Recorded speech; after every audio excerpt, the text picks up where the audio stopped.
Hello there, my name is Asha. I am the founder of Law of Asha, my coaching company, and today I'm coming to y'all and I want to talk about a few things. I want to talk about divine spontaneity, I want to talk about drive, I want to talk about alignment. So first off, divine spontaneity. I have gone back and forth with whether spontaneity is good for me or not. I know that on the level that it is. And what's the difference between spontaneity and then just not wanting to do what I was planning on doing and just wanting to do something else. And what I've come to realize is that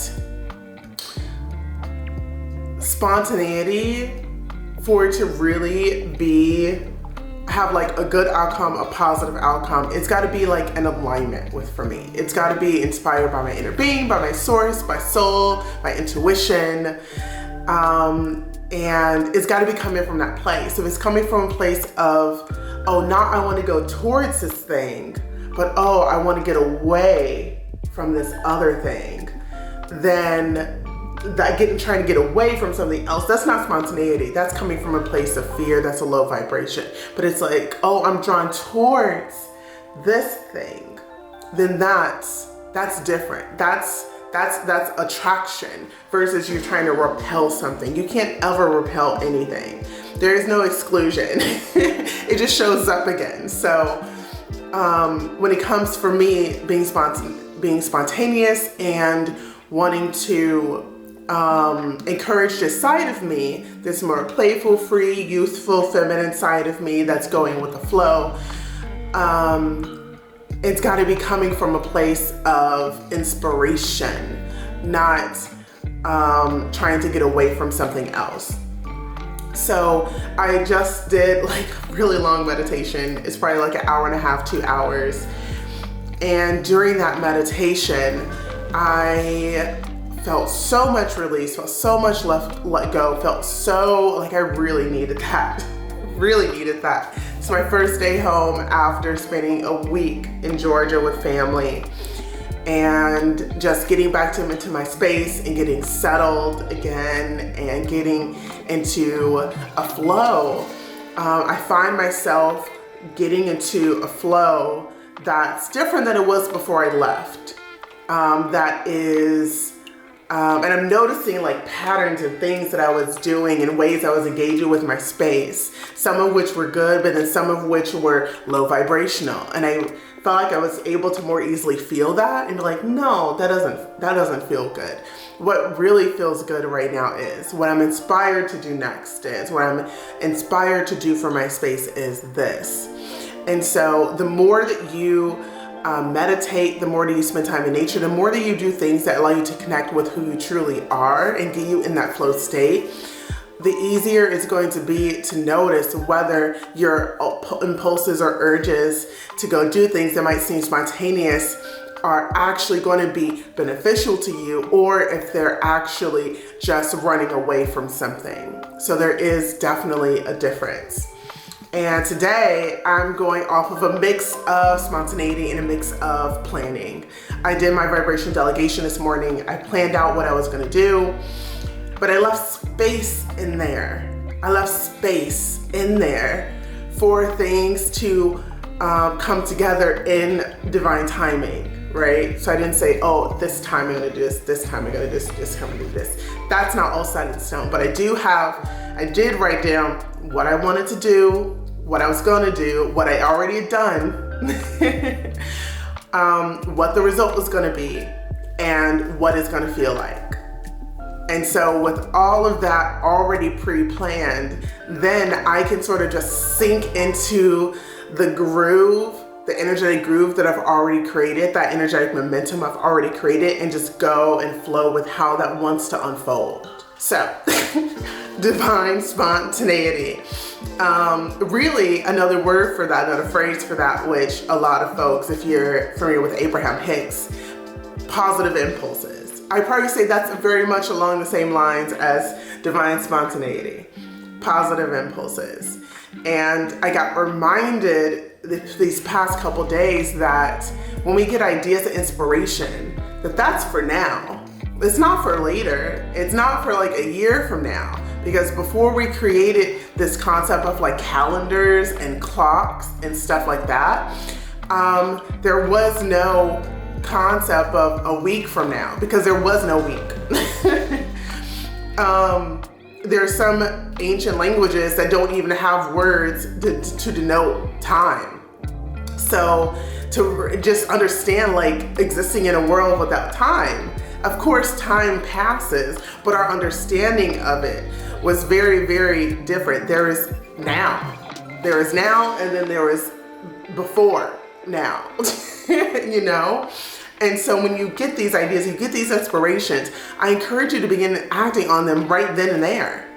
Act on it, write it down. Give some energy towards that divine inspiration, that idea that you were given. Don't save it for later. You'll probably forget. I have tons of things that I could have already done, but I haven't gotten done because I was like, oh, this is a great idea. I'll do it later. And then later never comes. So I've begun again to, when I get these ideas and I get these inspirations, just to do them right then in the moment when I got the idea, and then move on. And moving through life that way, and let's make it even more approachable. Moving through your day that way makes things, you might be surprised how much you end up getting done. You may be surprised how easy things flow when you do them, when they come up.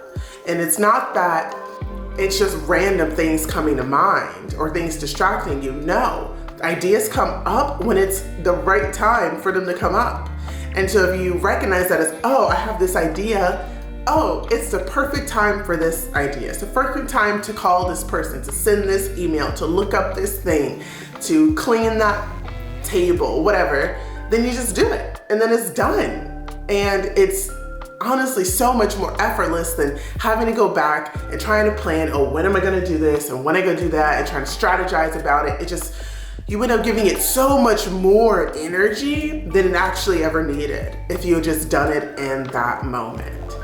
I'd love to hear you guys' thoughts about this. Any of you living this way, any of you doing these sorts of things, how does it feel for you? If you decide to try this, let me know. I'm really curious what your experience is, if you feel like it makes things easier or not. I'm gonna move on to the next one, which is, where is your drive?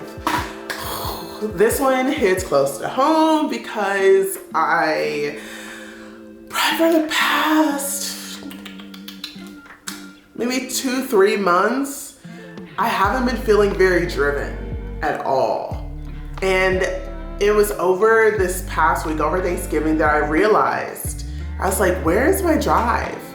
Like, I used to feel driven. Like I was reminded about how I felt when I was trying to get into college.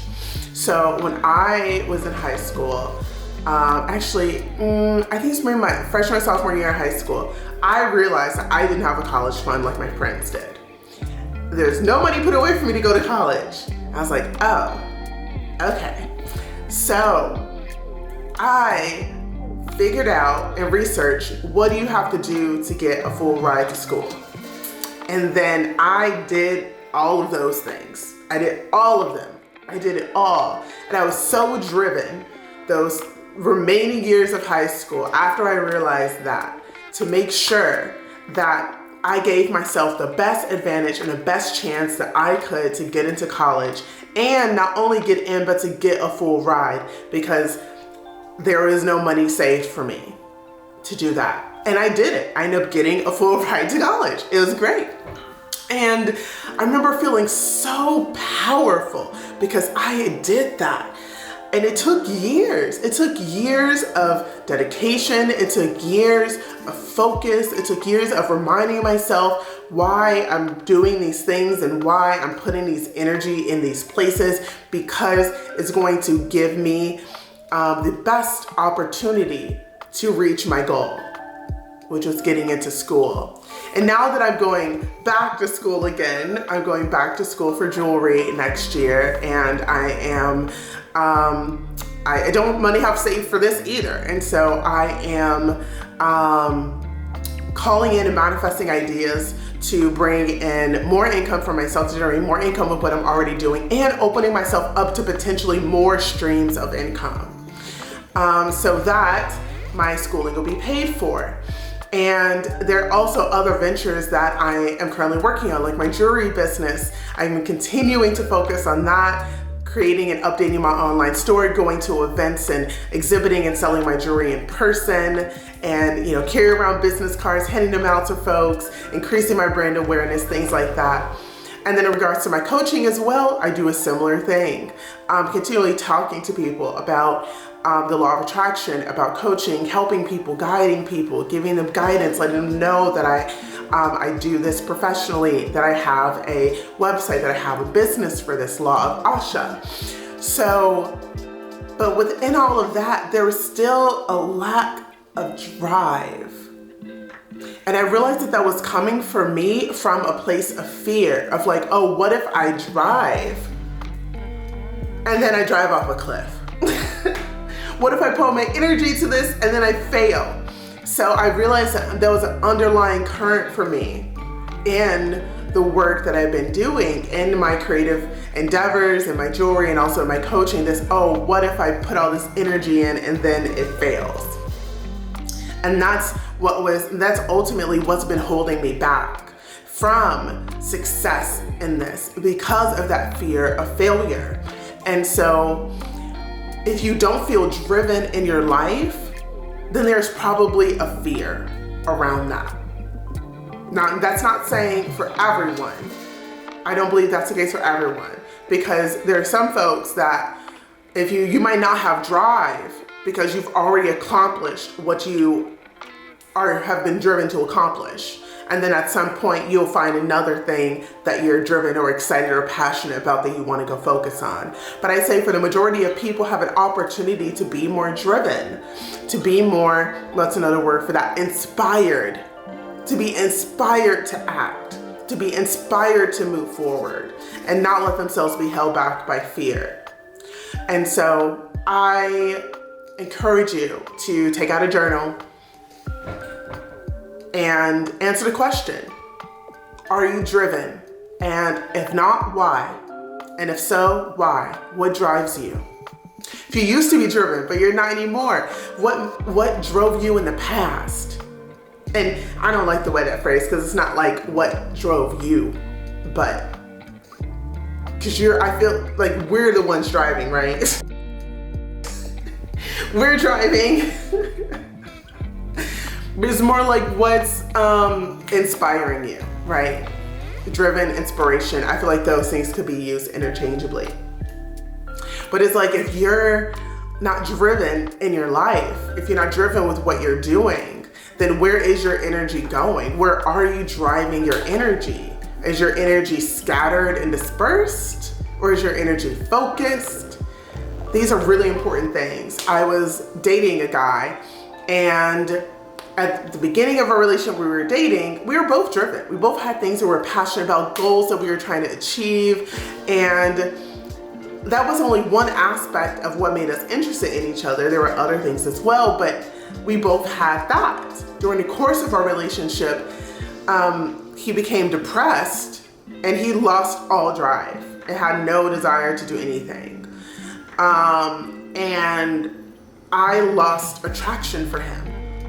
I did. Did I still love him? Of course I loved him. But as far as attraction to him and the desire to couple with him and the desire to commune with him, that went away because he wasn't inspired anymore. He wasn't living in his passions or his truth. He was going through a process. He was going through contrast. He was going through this really down, depressing period. And I just frankly wasn't at the same place. And so it made it really challenging for us at that time in our relationship to continue to stay together because of this dissonance, this lack of drive. So I feel like that can also be a reason why some relationships fail. One person loses their drive, they lose their inspiration or passion, they let things go. they're just not putting in any effort towards anything. And it's not attractive. It is so not attractive. And when one person's having to carry essentially the relationship in that respect, it can become really, it can drag the other person down. It can weigh on the other person if they feel like they need to take that on and carry that. And if, both parts aren't contributing to this relationship, then the relationship ends up ultimately falling apart. So yeah, drive, inspiration, super important, something to really think about, especially as we're going into the new year. I'm not a fan of necessarily waiting to do things into a new year. I feel like if you're gonna do the things again, it's now. You got the idea now, so do it now. You don't need to wait for some arbitrary date on a calendar to make a change, to improve your life, to improve yourself, because you're living it now. Okay. Third topic we're gonna move on to is, does your living align with your knowing or knowledge? This one has probably been the biggest one that I've been learning through really this whole year.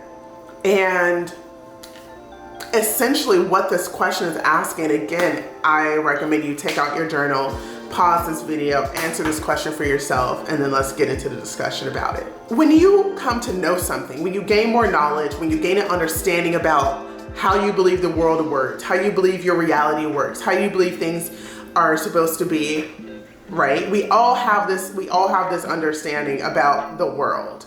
And it differs, right? We all have our different perspectives, our different understandings and beliefs based on what we've lived and what we've come to know. And that's not necessarily supposed to be the same for everybody. So I'm not trying to say like, oh, what I believe or know is right and what everyone else believes knows is wrong. No, we're supposed to have a diversity in that respect. But getting back to the point is that if you have come to understand something as being true, and then you live your life in opposition to that, you're going to suffer. You're going to reap the consequences of that. Your reality conforms to what you believe is true. That's what your reality, your world is built on. So if you do something that's the opposite of that, then you are going to suffer for that. I'll give an example. So if you watched one of the many documentaries about how animals are treated in factory farms, if you watch a documentary like that, and you come to the understanding and you take on the belief that by eating meat that's in the store, that you are contributing to the suffering of animals, and you feel that that is wrong. And let's say that the way that the meat is prepared and handled, that you believe that it's unhealthy, and then you get the meat at the grocery store, you eat that meat, knowing that, believing that is true, then you are going to suffer because you're acting against what you believe is true. It doesn't matter that last week before you saw the movie that you're eating it and you are fine. What matters is now that you have the new knowledge, the new knowing, you're still acting in opposition to it, and you're going to suffer. If you read a scientific study that says that consuming sugar, like the sugar is addictive, and that consuming sugar is unhealthy for you, and then you continue to consume sugar, you are suffering. You're harming yourself because it goes against the belief that you have. It goes against your knowing. It doesn't matter that you ate pounds of candy as a kid and you seem to be fine now. Now that you have your new understanding, you need to act in accordance with that. But let's say, forgiveness. So let's say that you've been a person that's been known to hold grudges about things and just hold on and be like, never forget. I would never forgive you, never forget XYZ. I don't want to be hurt again. Trust no one, right?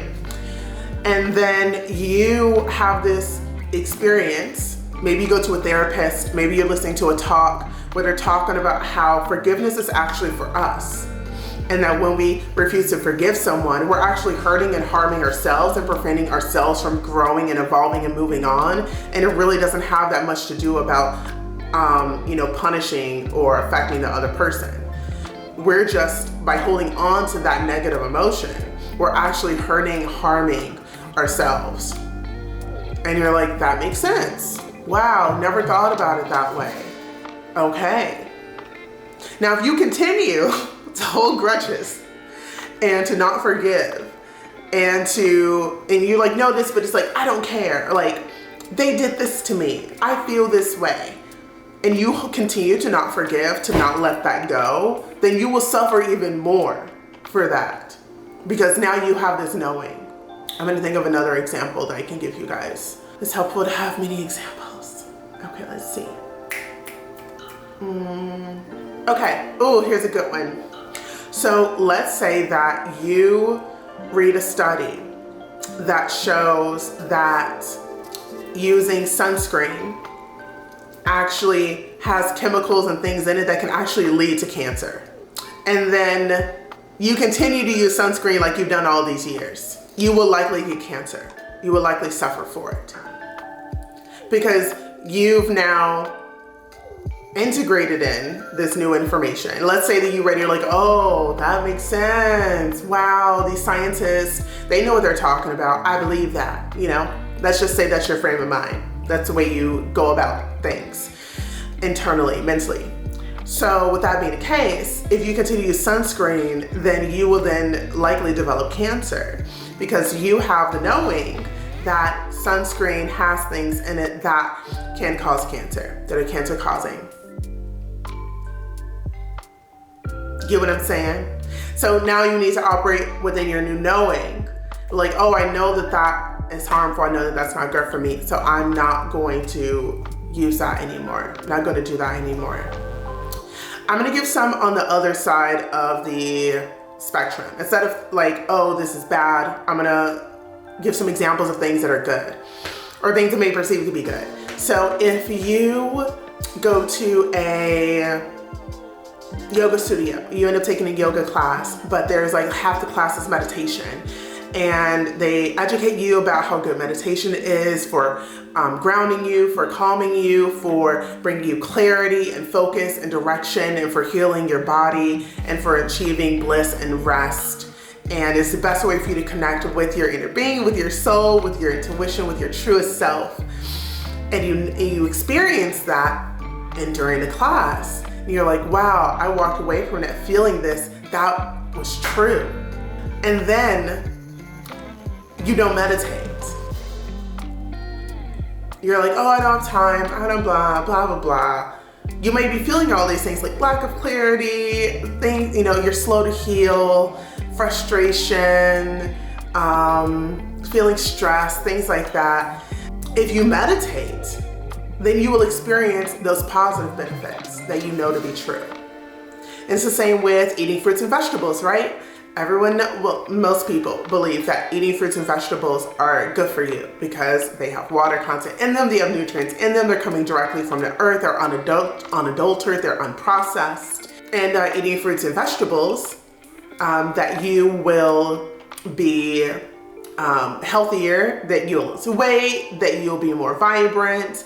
Then if you do that, then that's what you will experience. And let's get even more specific on the food thing.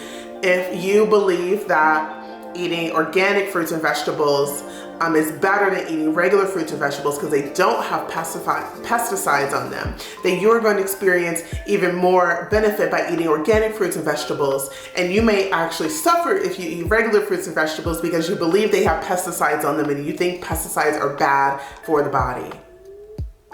So you get what I'm saying at here?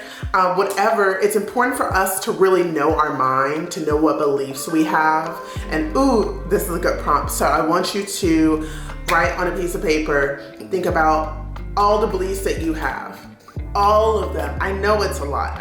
So let's break it into categories. Do like a category for health, do a category for relationships, do a category for maybe family, a category for work, a category for money. a category for life purpose, a category for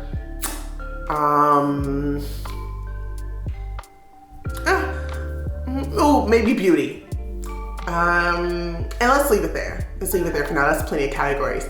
And tackle one at a time. Pick maybe the one that feels the most charged. And go for that one and write out all the things you believe underneath that category. And then now you have a clear understanding of what you believe. And now you can see, okay, if I live my life in accordance with these beliefs, then I will generally have a better life experience. I will have a good life experience. If I live my life in opposition to these beliefs, then I will suffer. Now, if there's beliefs on that list that you don't like, that are negative, that you feel like are limiting you, then this is an opportunity for you to change those, to intentionally change those to a more positive belief. And then begin to live your life in accordance with that. So this is all about knowing who we are, knowing what we believe, knowing what's in our mind, knowing what the program is, right? If you know what the program is, then you can change the program. Then you can follow the program.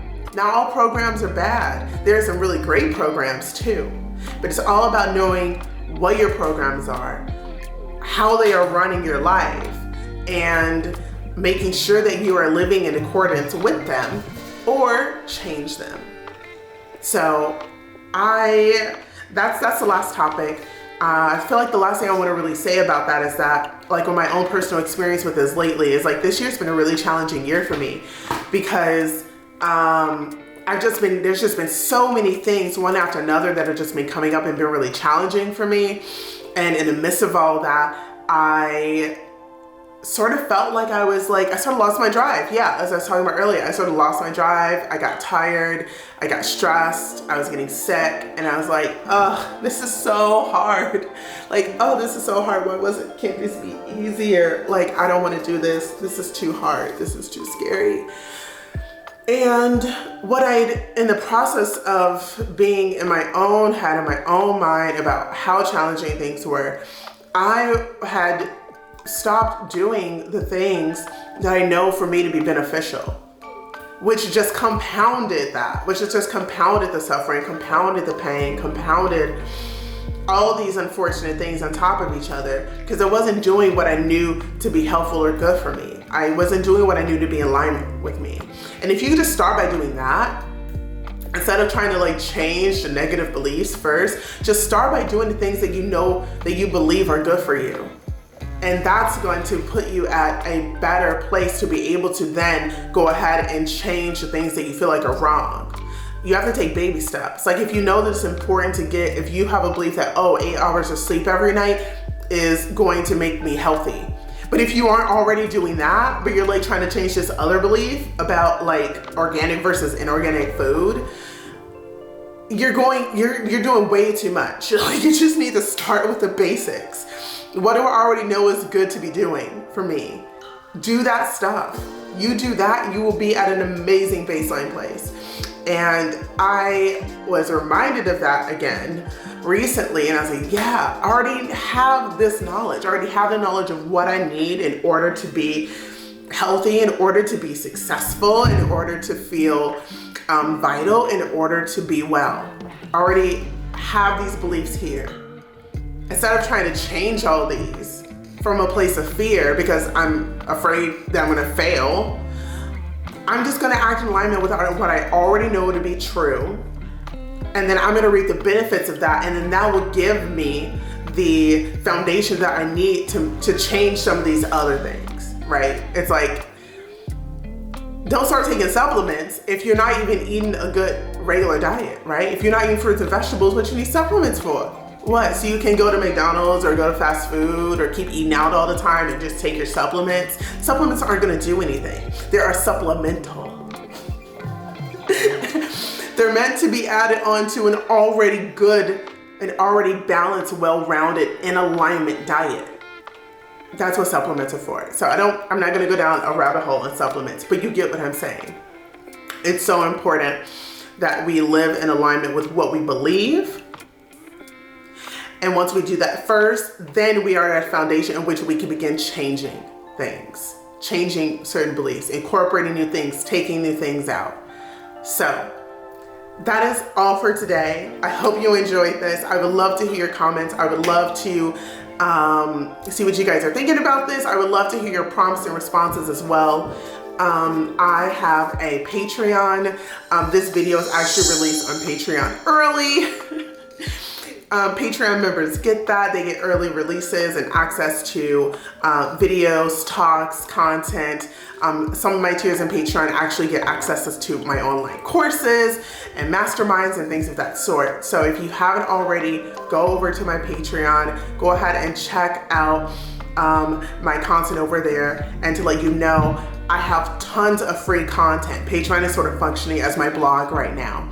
So tons of free content over there that gets you thinking, that gets you acting, that gets you moving in alignment with who you really are, and that will really get you on the right track if you feel like you're not on the right track, or it's going to really help propel you to begin thinking in a higher level way, in a higher vibrational way, if you're already in this sphere and you want to upgrade, you want to up level. So I really, really enjoyed this. I hope you guys have an amazing day, and I will see you in the next one.